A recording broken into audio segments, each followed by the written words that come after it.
For the encouragement for homeschool families.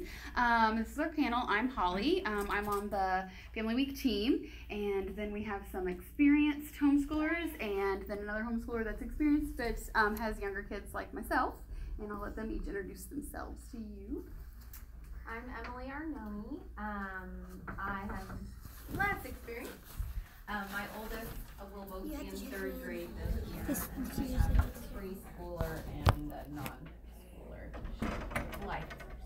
But so we're going into our 4th year doing this and learning as we go. I'm Mindy Dye. This is my husband Rod. We have homeschooled our children from the beginning, and our youngest, we have 4, is a senior in high school. Our oldest graduated from college last year, not in this last May, but in 2017. And the other 2 boys, one's in college and one's getting ready to go to college. So that's where we're at right now.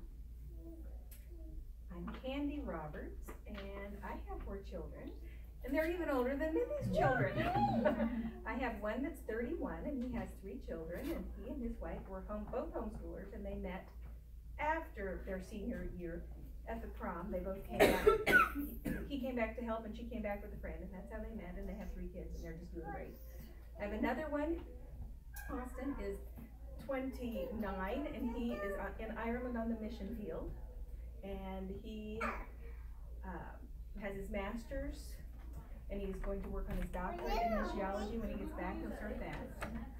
The next one is 25, and she works for Calvary University, and she is the Title IX administrator and the coffee shop manager, and she is getting her master's in organizational development. She has her bachelor's in Bible something, advanced biblical studies. And then my last one is going to be 23 this month, and she took a 2-year gap year, and she'll finish late at college, but she's getting a theater degree. And I was FHE, Mindy and I were both, I was on the FHE board for probably 6 years and for this area, and did thousands of homeschool 101s at the time. And I've never done a homeschool 101. lucky dog.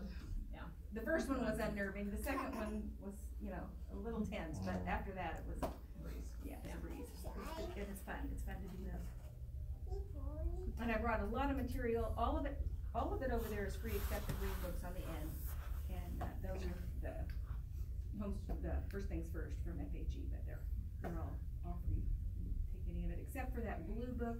If you want one at the end, Holly brought it. It's one of Mary Broniger's books that she put together. So yes, and I brought a book if anyone wanted to look through it. Homeschooling through teen years, I guess it's called. Yeah, homeschooling the teen years.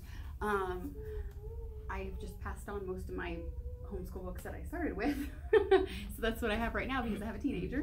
But feel free to look through that. I don't think I remember to put it on the book list back here, but yes, and the blue one is Mrs. Broninger. She gave a homeschool through high school class in April here, and so that book is what she printed out for all of us, and I contacted her and she sent me the PDF for it.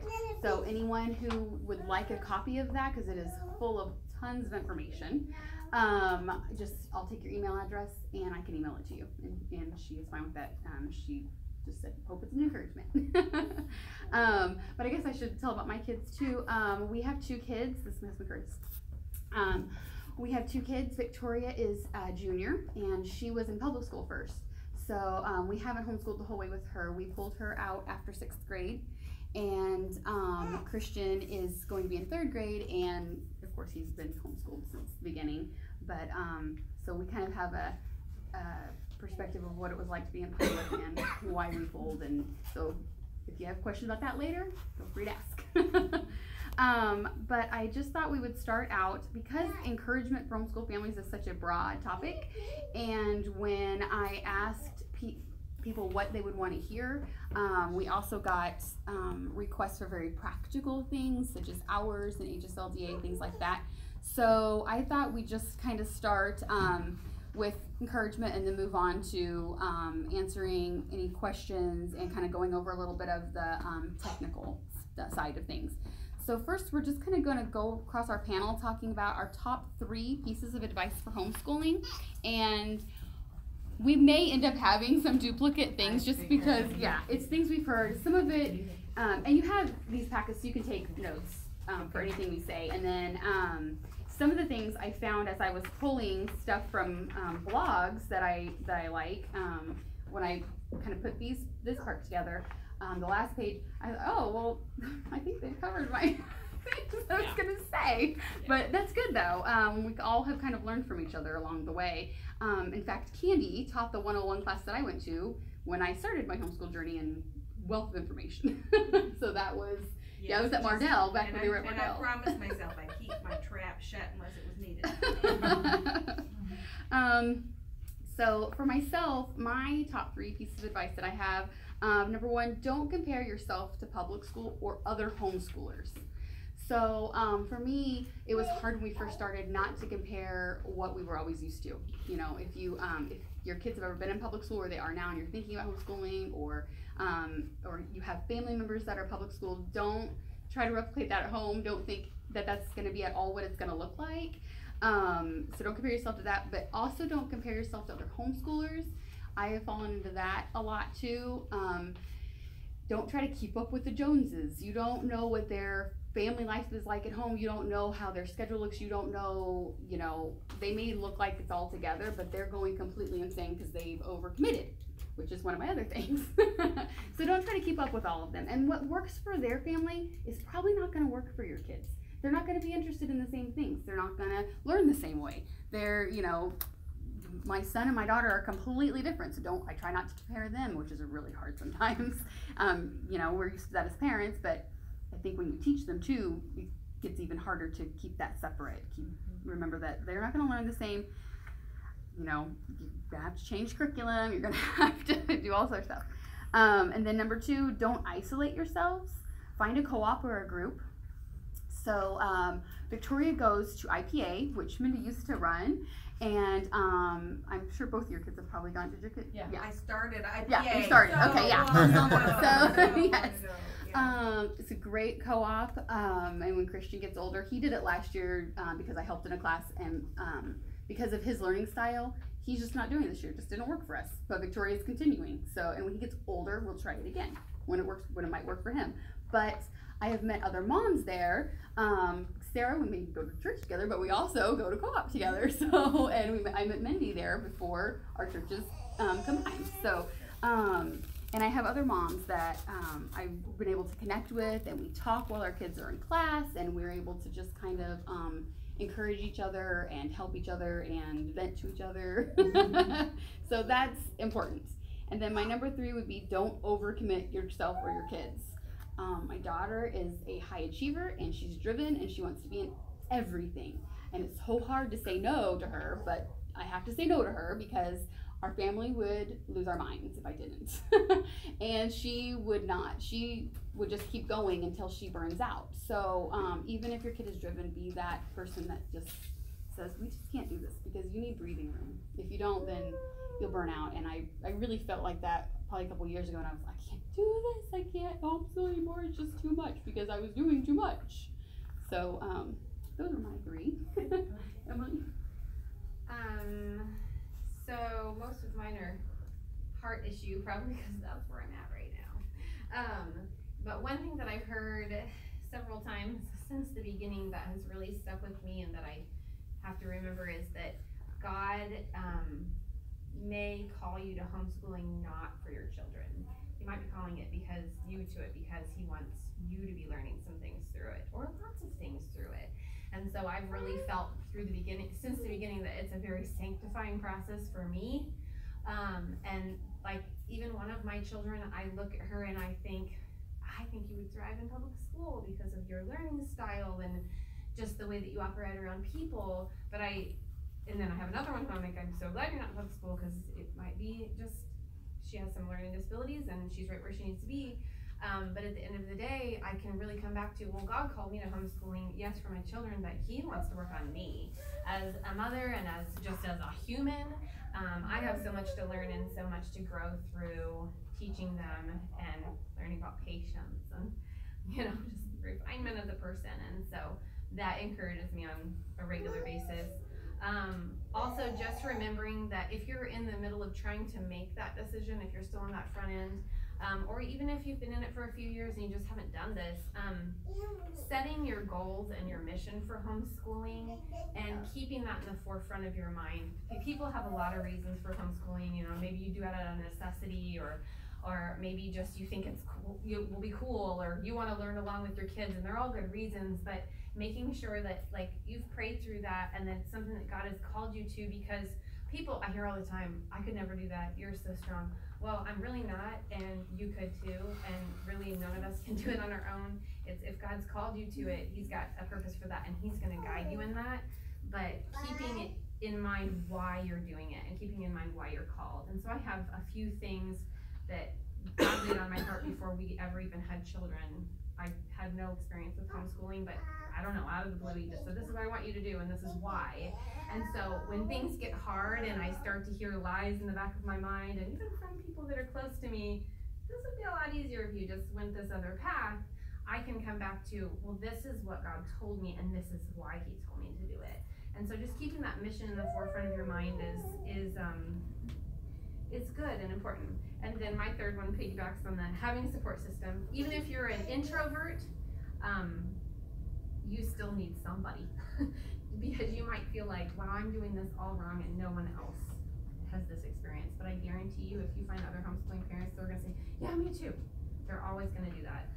Some of the ones that have been wonderful for us, my girls do ballet, and we've met some really great parents through that. It's a homeschool program, and so all like-minded dancers and like-minded, just the way they do things.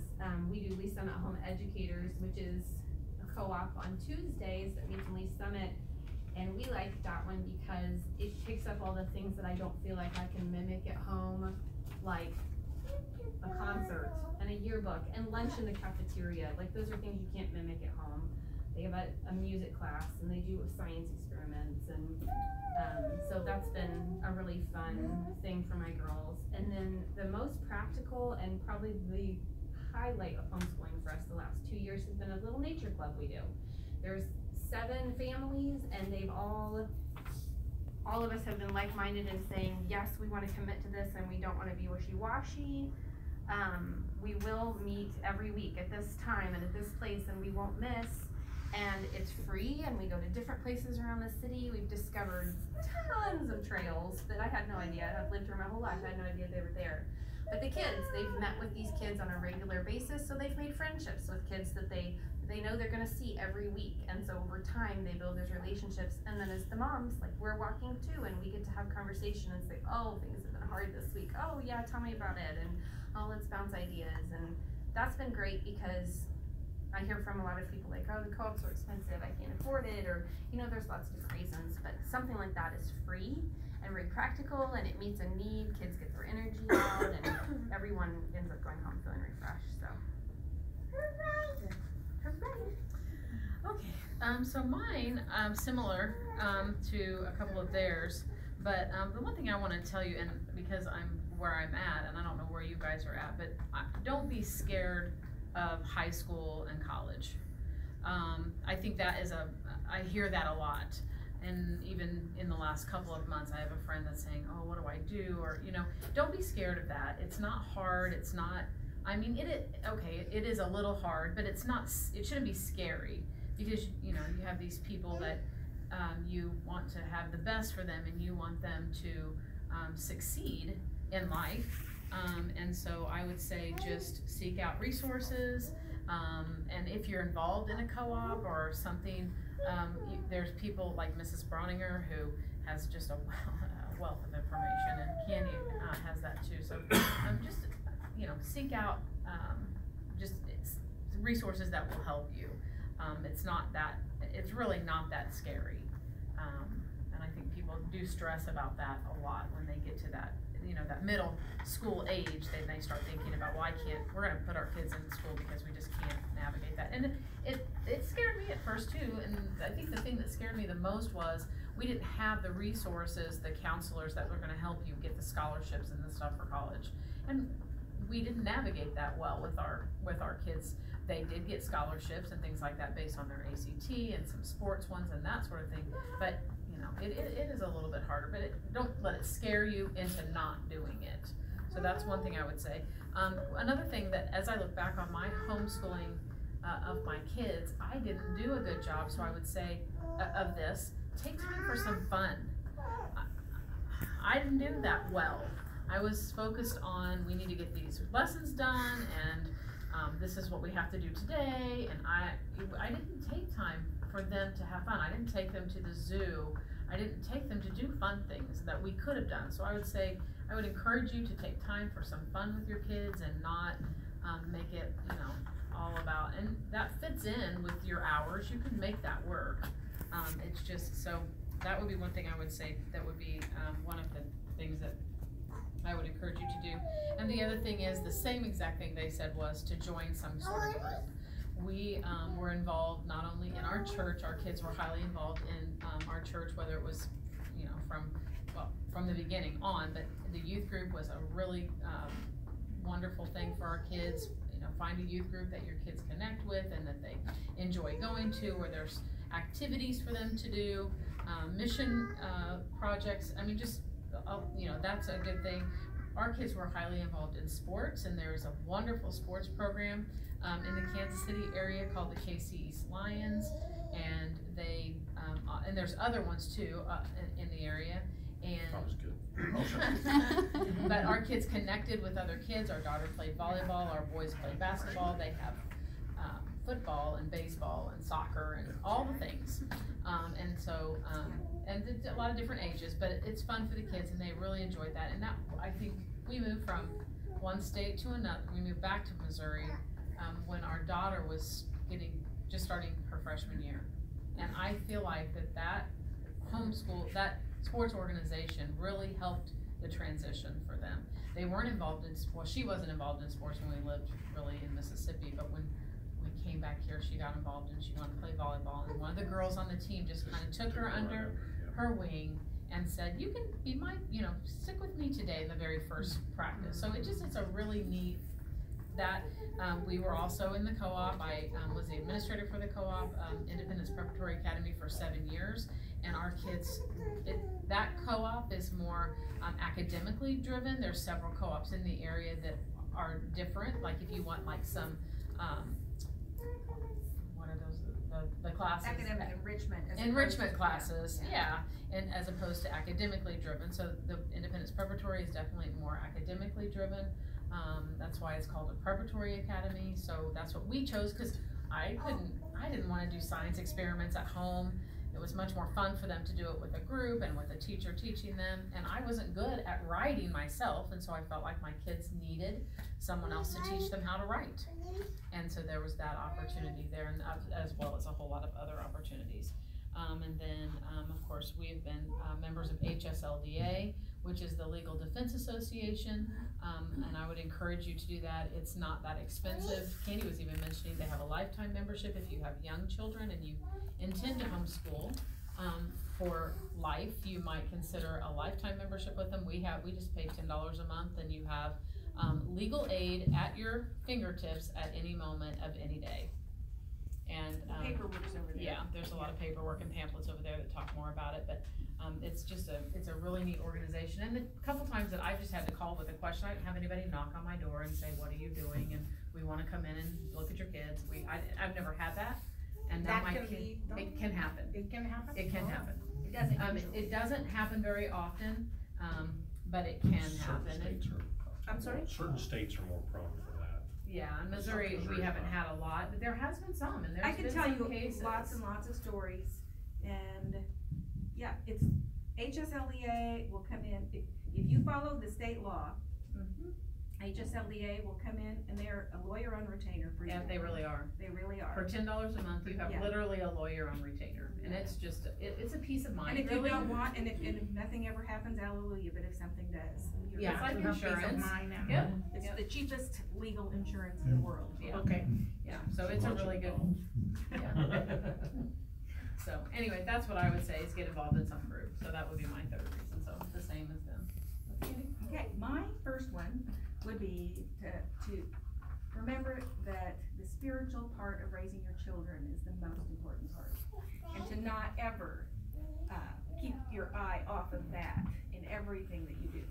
The next one would be, I have a little motto, and I copied off all this stuff because I was thinking about all these little things that were important. Second one was teach my children to love to learn so they can learn anything they want or need to learn. And I did. They can actually learn anything they need to learn. And my constant prayer was, God, take over where I leave off, because I cannot do this without you. And I copied off all kinds of things for everybody. And these are just the first things that came to my mind. But I'll just send them home with you because I do not need to read them all. Like the little rocket ship. I tend to want to hover, and the little rocket ship I left on my fancy desk is what we called it. You can, Oh yeah, one will be fine. yeah, and to remind myself not to launch my children to not be a helicopter. Yeah, there's lots and lots of things like that in my little notes, and I have lots and lots more. Those are just, I didn't realize we could do handouts until Holly mentioned it the other day, and I'm like, oh, I should pull something together, so I typed that up today. Rachel has it in between other things. So those are my top three. Fantastic. And then I thought we could talk about how we've each been encouraged at some point when our homeschooling has felt difficult or lonely. And our first few years were really hard, really hard for us because of the, I think, reasons we wanted to do something. We didn't know if we were being called to do Christian schooling, homeschooling. We had bad examples of homeschooling. The only families that we knew of were, it was not a good, we didn't think it was going to be a good thing for our children. You know, they were the families you hear about that aren't really educating their children, and they aren't really doing anything in there. One of them went away to be in a cult. I mean, it was just not good examples. And so, but our daughter was, when she changed to middle school, things just got really bad, with bullying and just the type of kids she went to a neighborhood school. We live in a nice, a decent neighborhood. She went to a neighborhood school with kids that were, all like her, and they all just kind of accepted each other, and she was, big fish in a little pond. She went to middle school, she was a little fish in a big pond, and she was there with kids that were coming from really rough homes and didn't know how to express that, and decided that the kids, that were going to be nice to people, they were going to not be nice to them. And I won't tell her story. It was bad though. So we decided to homeschool. But at first she thought we were taking her away from her friends. She had met some kids that were not great influences through all this. And so she wasn't really on board at first. So that was difficult. And then me just feeling like not really connecting with other parents at first either that homeschooled, because all of my friends didn't. None of them did. And we went to teachers. Yeah, my friends were public school teachers. And those are the hardest ones to explain it to. Yes. And I had a daycare in my home for several years, and a few of them I had been watching their children, so they were comfortable, telling me things that they thought. And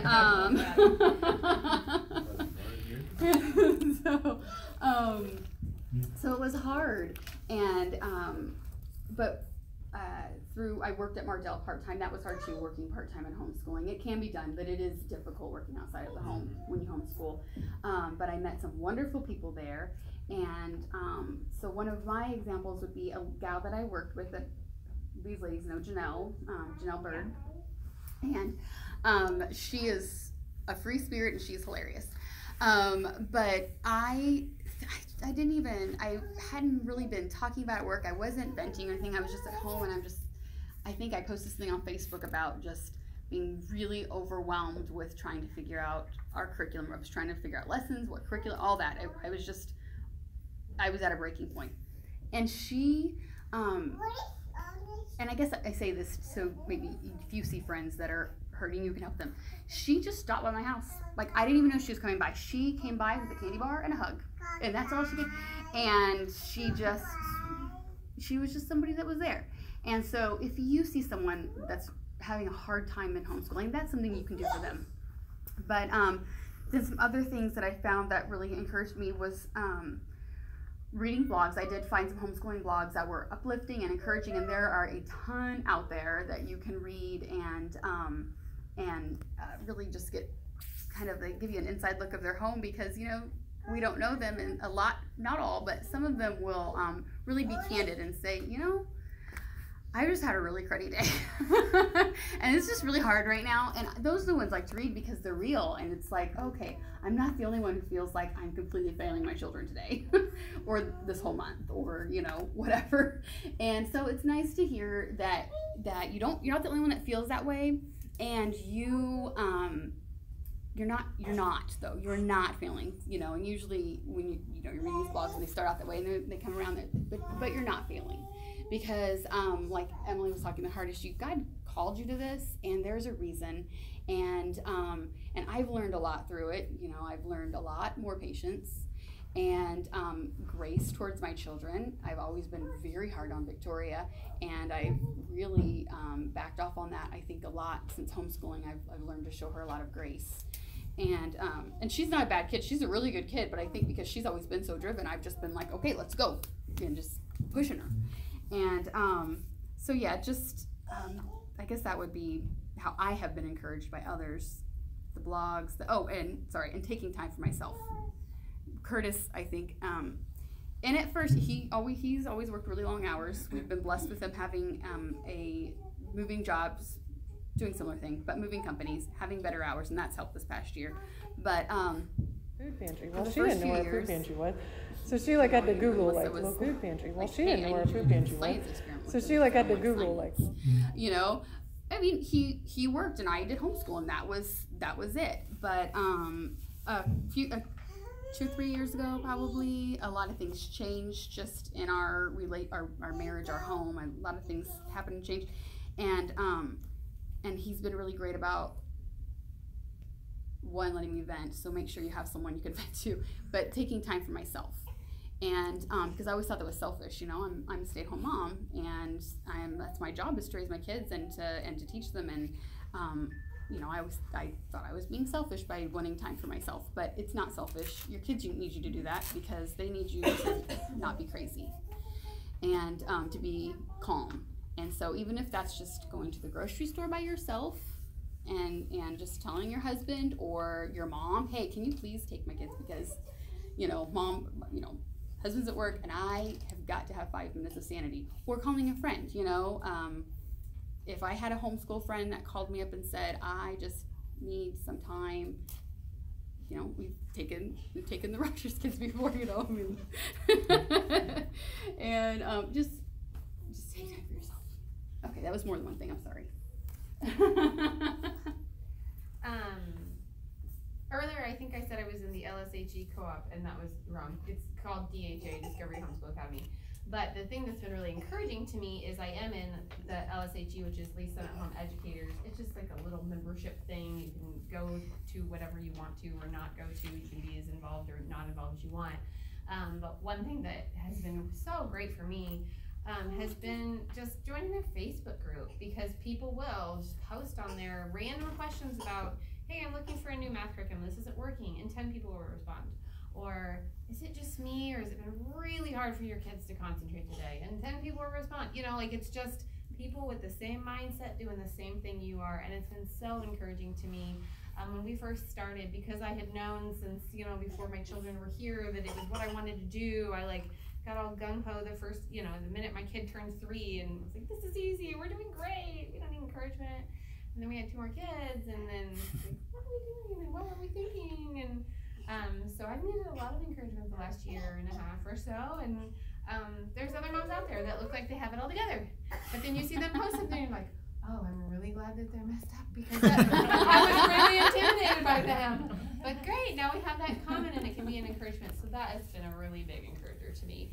And I agree too with just having this thing that something that you can do separate from home, self-care. And self-care can look like whatever you need it to look like. And I think as parents in general, we struggle with the lie that that's selfish. There's certainly a balance there, and there are certainly, ways to make that selfish if that's what you focus on all the time. But it's also selfish not to do it if it's hurting your relationship with your husband or your wife or your kids, and because you're putting so much strain by almost being a martyr by not stepping away a little. Mine is running. People think that's crazy, but I meet a group at 5 a.m. and none of them homeschool, and so we don't talk about homeschooling, and that's refreshing to me. They're not going to give me advice, and they're not going to give me direction, and they're also not going to criticize me because they really don't care. So we can talk about anything else in life, and I can get too tired to be stressed out about anything, and then I can come home and take care of my kids, and it's very refreshing for me.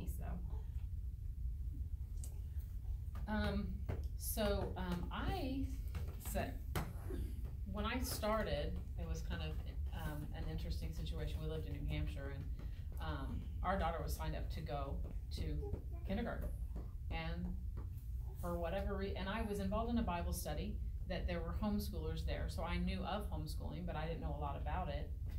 And she would have been 4 when she started kindergarten, and I just couldn't see it happening. So 3 days before she was supposed to go, we called and said she's not coming. And at first we thought she would take some classes there, just some music and just some little things, and she did that for a little bit. But it was I had 3 younger than her, and so that was very hard to get her there at the times that they did those classes, so that did not last very long. But I read a book early on that was called, it's a really old book, and I can't seem to find it anymore. I think it must be out of print, but it was called The Patchwork of Days. And it was a book about what days look like for like 50 different homeschool families. That helped me to realize that everybody's homeschool is going to look different, and that I shouldn't try to compare my homeschool to someone else's. So that helped right off the bat, that I was going to be different, and mine was going to look different than other people's. And so when it got difficult, and when it got difficult, I knew God had called me to it. And at first we were like, we're going to take this, we're going to do this 1 year, and then we'll reevaluate this, and maybe she'll go to 1st grade, and just each year we thought that, and we just kept doing it, realizing that God hadn't released us from that, and just really being in touch with the fact that it was really good for our family. It kept my kids connected to each other and to us much better, and that's what worked for us. And so it got difficult. There was many difficult times. There was times I thought, I don't want to do this again next year. I don't want to do it.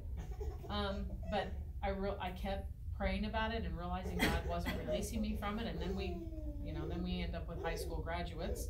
I always knew that God always showed me that I was doing the right thing. And in those moments where I thought, this is really, really hard, and I don't want to do this anymore.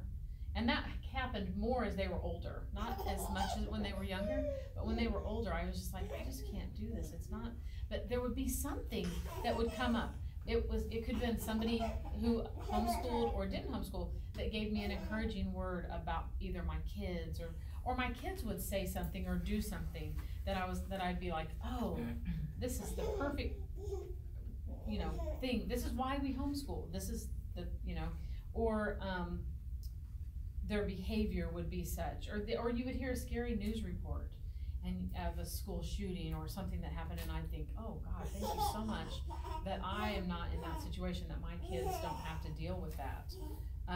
So those were the things that encouraged me. Was God really just gave me so much encouragement and validation for the thing that He had called me to. I'm sorry, I thought I told you wrong.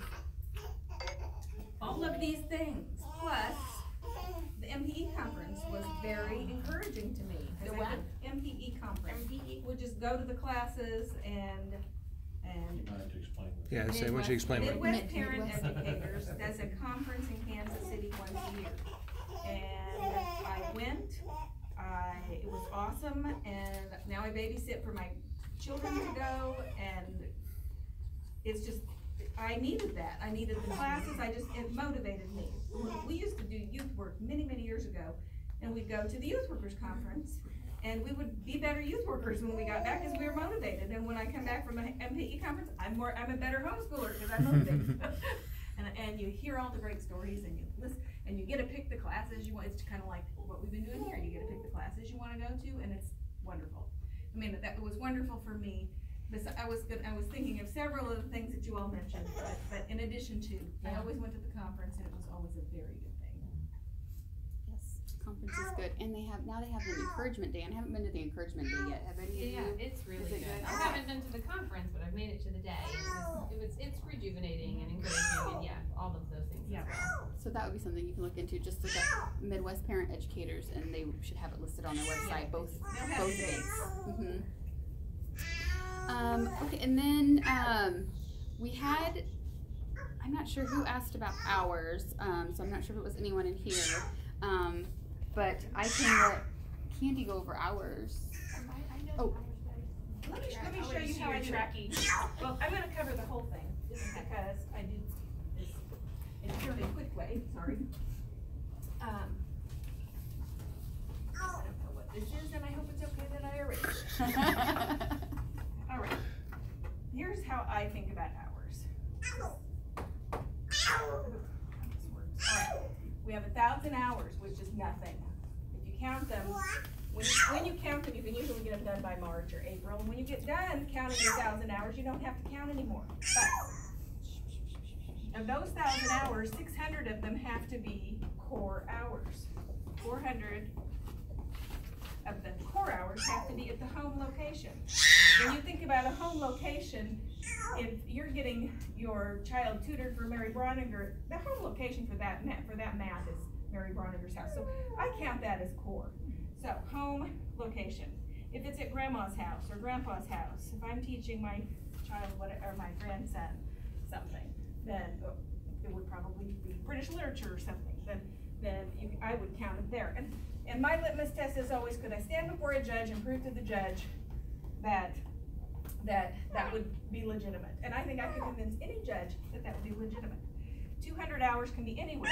The reason that the law is written that way is because we don't want everybody getting all of their hours at Science City. Right. And we have a great law we've got to obey.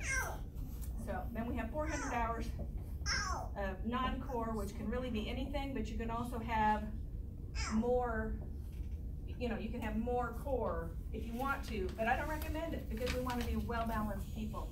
And in there's your Bible and then there's in the back of the green book, you can just take a look at all the things. But we would, but you have to think about what, and that's one of my little comments. You have to think about what you put it in.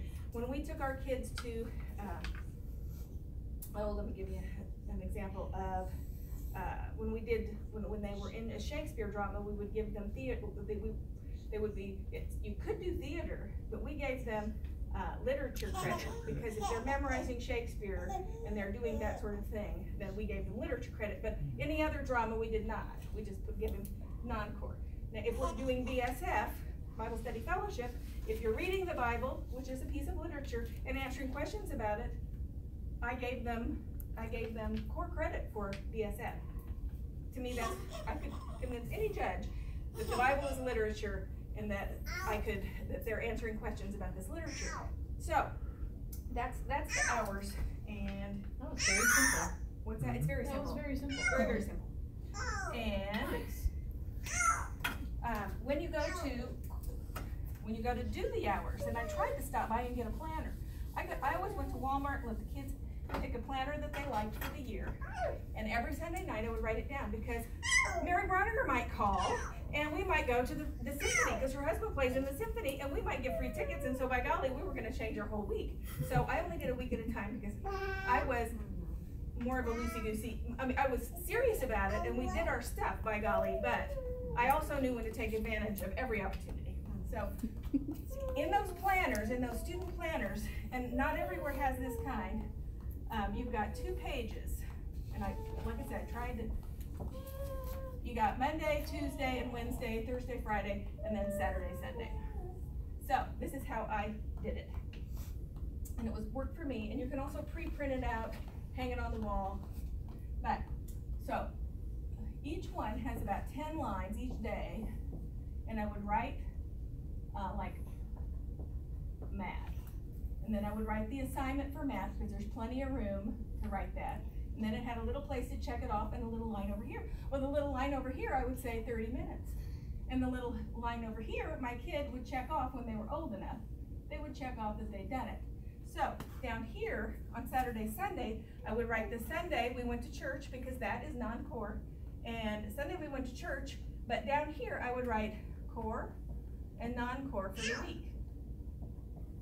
And so then I would have it all together, but I wouldn't even add it up until December, because there was no need. We were doing our thing. I didn't add it up till December, and it worked very well for me, because the first couple weeks you might want to add up and see that you're at least getting 3 core hours a day, which most of us get 3 to 4.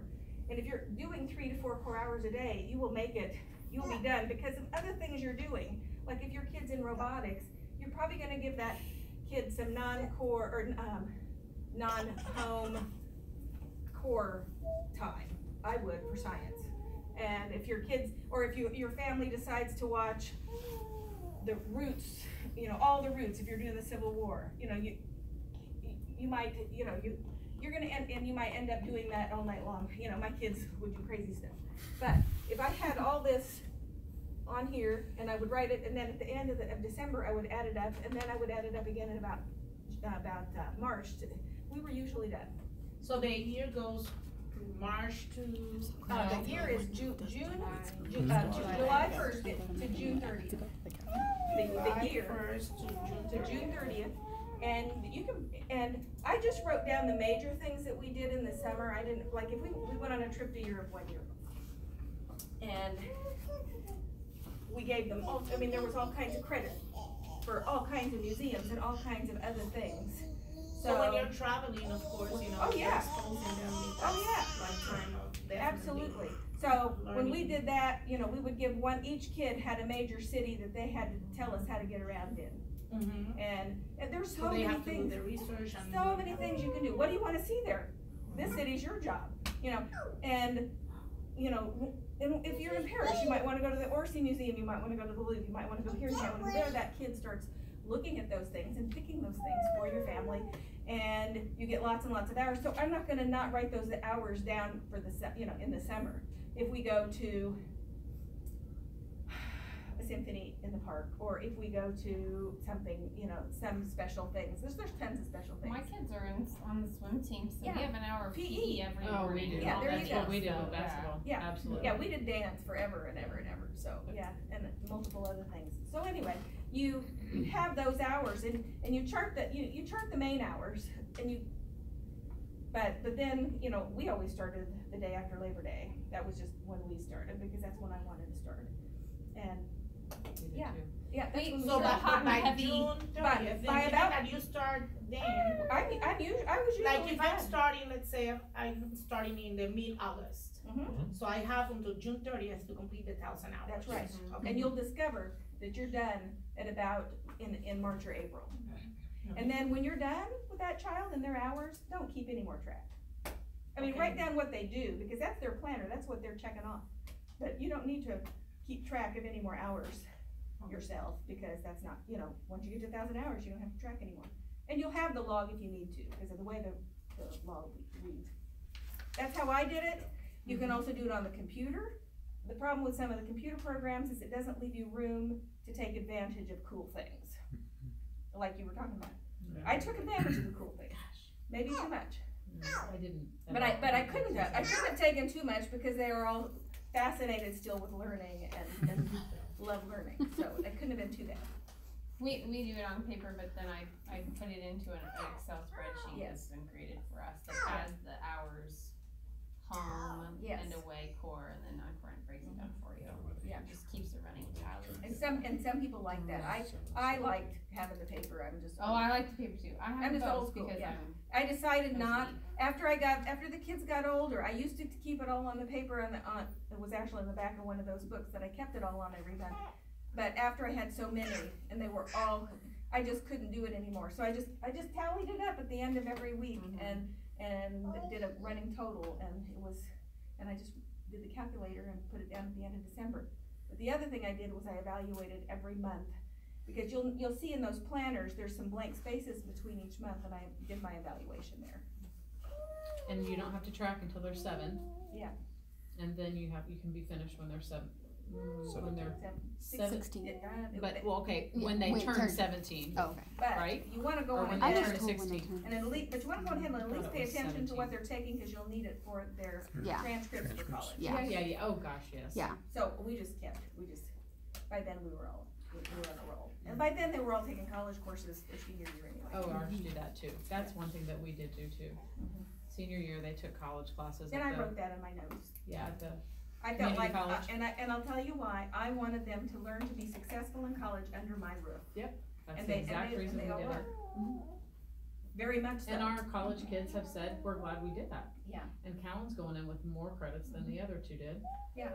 But My one son, who's 29, he had to get 3 credit hours to graduate with his associates. And when he went into college. Yeah. You do have to be careful with that though, You have to be because very careful. there are times when, if you want the freshman scholarships, you can't go in with a certain, Yeah. you have to go in with less hours, like, I think it's less than 30, You have to- generally. That's right. That's exactly right. And it's a problem. Yeah, you don't You wanna have to be create careful. that problem But if you you want can- them to have those That's right, freshman but you can scholarships. take those classes and audit them. Otherwise, they're a transfer That's right. student. If Yeah, if but they he had go to in transfer more it than to 30. Truman State. He had to transfer it there. But he was a junior when he was 18. Right, Yeah. right. Can I ask a question real quick? Please. So high school, because we're starting high school. Okay, so like I'm looking at electives. So let's say that I know you have to count hours, so a certain amount of hours makes it either 1 full credit or half a credit, right? Oh yeah. Okay, so what if like it's a credit or like a subject matter that they're gonna struggle in, or on vice versa, it'll be really easy and they won't get that many hours, or they'll get too many. You know what I Well, mean? that's Like, why. That's why an hour is an hour. If they struggle, that's okay. It's just gonna take them longer, and they might not get through as much material. But an hour still is an hour. And the problem that we get into is with the gifted children. If you say, well, when you complete your math, we're gonna consider that an hour. Well, that's cheating that child. But it's also not fair for if you have a struggling child to make them do 200 hours as opposed to do the 132 that would be required for that. Because it's hours. That's what we forget. So like, it's so hours. say they do the stacks and algebras, Yes. for instance. So if they get through it really quickly, then can I still count that as a credit? Absolutely. Even though it wouldn't be, it would say it's less Yes. than the hours, is what Yes. I'm saying. Okay. Okay, because it's the whole you finish Yeah. the whole If you curriculum. finish the whole curriculum, absolutely count it. Well, our time is supposed to be up, but if anyone has any more questions, Candy and Emily and I are available. Okay, yeah. I do. It's an observation, and I love what you're talking about, your families and everything that you're sharing. And one thing that I realize, and I've been paying attention, is that most of your kids are very driven in towards learning, and they are on board on these projects or in their education. But in our situation, we have a different angle, and I just want to know if you have some experience on this. Is that my son hates school, hates everything related to school or education or anything that He a doesn't book want to do. that he refuses to do it. So If he doesn't want to read it, he's exactly to read, but it's whatever he wants. so we are trying now something very crazy. So now we are going to take the responsibility to try to change the dynamics of his education and then try something different, because we have I'm been starting trying. late because he's going to 8th grade. We have been trying for all his life the regular way, and we just feel like we are just hitting ourselves against the wall. So here's my question, just give you that framework. Have you ever met a kid that is on this program that doesn't like school and that he is a fight and a burden? Yes. through Many. Okay, good. Very much. So we're in good hands, having Yes. you here. Yes. It's true, yeah, there were times, yeah. And then you have the struggling learner, the kid who really has a hard time. And does he have a hard time? Probably not. Does he have struggle learning? Well, his math is awful, but in the other ones I can manage. I think I can manage science, English, and we can manage all the other classes. And in math, he doesn't, 2 + 2, why are you asking me to do this? Yes. So I would highly recommend for the most difficult ones to see if you can find a tutor that he can really relate to. Gotta connect. Really connect to. The issue there. What's Talking that? about Well, that. And even at school, when he was at school, we have tried tutoring, and with one of the teachers that he loves them on, make a great connection. But even she didn't want to charge me because she said he's not making an effort. He's not even trying. He's standing. He's moving. He's not even trying. You take away privileges. Oh yeah. Yeah. Oh. Till he doesn't do anything. Yeah. Yeah. What else? Maybe his bed will be the next. We have considered taking out his clothes. Yes, honestly. If that's what he cares about, take them away. I agree. That's what I did with my kids. And that was on that little paper. Each one had something that mattered. And I picked that one thing that mattered. I didn't pick everything that mattered. Like, I'm not gonna keep them, But if there's one thing that mattered, that's the thing I punished them with. But sometimes it was hardest on me to make the punishment. But when they knew that I was serious, that, like my daughter Mariah, she wanted to go to dance. That's what she wanted to do. And I wanted her to go to dance probably just as much as she wanted to go to dance, if not more. And I had to take dance away from her. And when she finally realized, you're dead serious, you're gonna take this away from me, then everything changed. Yeah. But it takes time. It's not immediate. And I would suggest, because what we found with our son, who we thought he just didn't want to do stuff, he actually has learning disability. But so you might want to have him tested and see if maybe he has dyscalculia. He has an IEP. He has an IEP, and that's the other thing. I know that. My prayer in going to this is, God, please, I want to be creative, because I know he will be able to learn. He wasn't in rich English, so it's not that he is not able. Right. He's able to do it, but I need to come with a creative way of presenting him everything, and he can learn it, but I need to change so he doesn't see that it's the same thing or at school. So that's my thing. I would research dyscalculia then. It's a form of dyslexia. But it's DYS and then CAL. CULA. CULA. Okay, wait, sorry. DYS. DYS. CAL. Okay, CAL. CULA. Yeah, thank you. Dyscalculia. Oh, yeah. The math So this version is of a dyslexia. curriculum? No, it's this a is learning disability. disability. It's like the math version of dyslexia, and Oh. so if that's what if you look into that and see about getting him tested, or there's a lot of free online tests you can do too to see, they'll point you like saying this is probably what's the problem, and then just look up curriculum that works specifically with that, because then that'll teach him in a way that his brain will understand it. When we figured out for our son the difficulties he was having, he did not like learning at all. I mean, not that he wasn't smart, not that he couldn't learn, but it frustrated him. So he would get angry and say no, and just not do it, and would find every reason not to do it. Once we figured out why that was, then she was able to tailor how she taught him. And literally, now he has different forms of dyslexia and different things like that. One of the things, obviously, reading was an issue for him. Within 10 days of figuring out what was going on and changing how she taught him, he could read. He went from not reading. I mean, 10 days. It was it was fast. It blew my mind how quick it was. Yeah. And he's still, it doesn't mean he's not going to continue to struggle. He will struggle his whole life with these kind of things. But he's now capable of learning them because of this. And something else to remember is homeschool and public school are different. Homeschool is not public school at home. And it seems like we were the same way. That's because that's what you know, that's what you try to implement at home. And you can't necessarily do that, and it doesn't work, and it definitely probably would not work in your situation. So I would really, I like the idea that you say you want to try to be creative, because that's what you're going to need to do. Polly, can you send me that PDF? Oh yeah, definitely. Can I write my name maybe and then, because I don't even know where to start to look for curriculums. You know, I have been reading a little bit, people have mentioned, and I'm just like, I don't know if this is for me. You know, I don't have, if you have honestly, where we're getting. She spends But half we of her feel summer that we looking have- for curriculum most of the time. And it's great because it'll save you a fortune.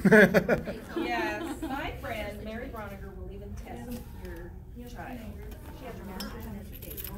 So can she test? Okay, you know, Melina was telling me about